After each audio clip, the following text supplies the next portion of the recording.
Hindi ako yung tipong nakikipag-usap ka na hindi mo naman kakilala. Ang ginawa ko talaga, nilakasan ko ang loob ko sa kanila. At doon unti-unti kung nadidevelop yung aking nung simula ng unti-unti na akong kumita. Magandang gabi po sa atin ng lahat mga ka-tenants natin. So, nandito tayo ngayon sa ating store at napapansin nyo ang ating background ayan. Meron pa rin tayong Coco Pandan, Master Chef, Coco Baby, no? Ayan po. So, meron din tayong mga itlog.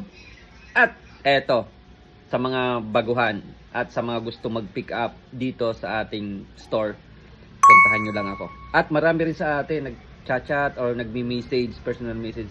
Kuya Tenants, punta ako dyan sa inyo. Magpapaturo ako ng pag-itlog, pag-igasan.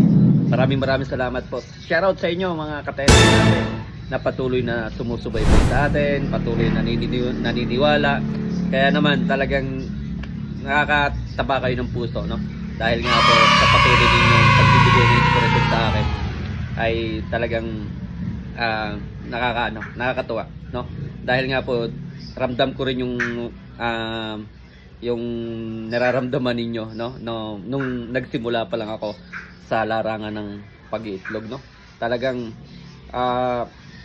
dating mahiyain ako, tapos siyempre kailangan kong matutunan. Hindi ako yung tipong nakikipag-usap ka na hindi mo naman kakilala.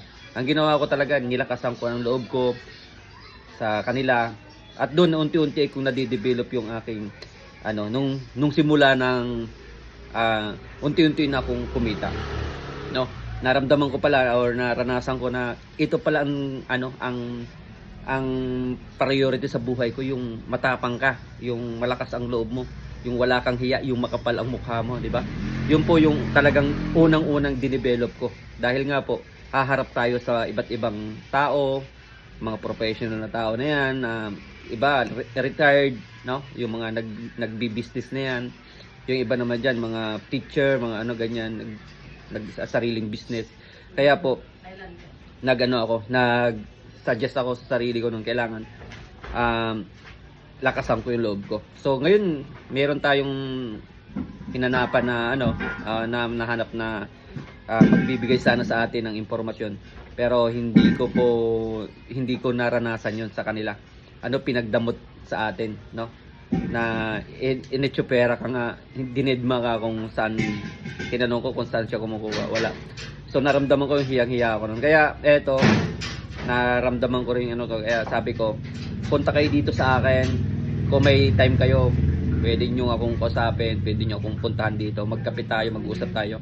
Ituturo ko sa inyo ano pa yung mga nalalaman kong mga tips and ideas kung paano ko na narating ito, Kaya nagpapasalamat ako sa inyo dahil na-share ko to. Sabi ko nga, palipas na ako, kayo naman. Kaya ito, so meron na tayong na-invest kahit papano. Hindi naman tayo humangad ng maraming yaman. Ang mahalaga dyan ay mabuhay lang tayo, umangat lang tayo ng konti, okay na yon, at makatulong sa kapwa, no? So maraming salamat, shoutout sa inyo sa mga kababayan natin dyan na patuloy na nai-inspired sa atin. So ito lang, sa mga gusto mag-order, ayan po, Coco Baby, ayan, Master Chef, tapos meron tayong ibang local. Sa mantika nga pala meron tayo, ayan, marami rin, ayan.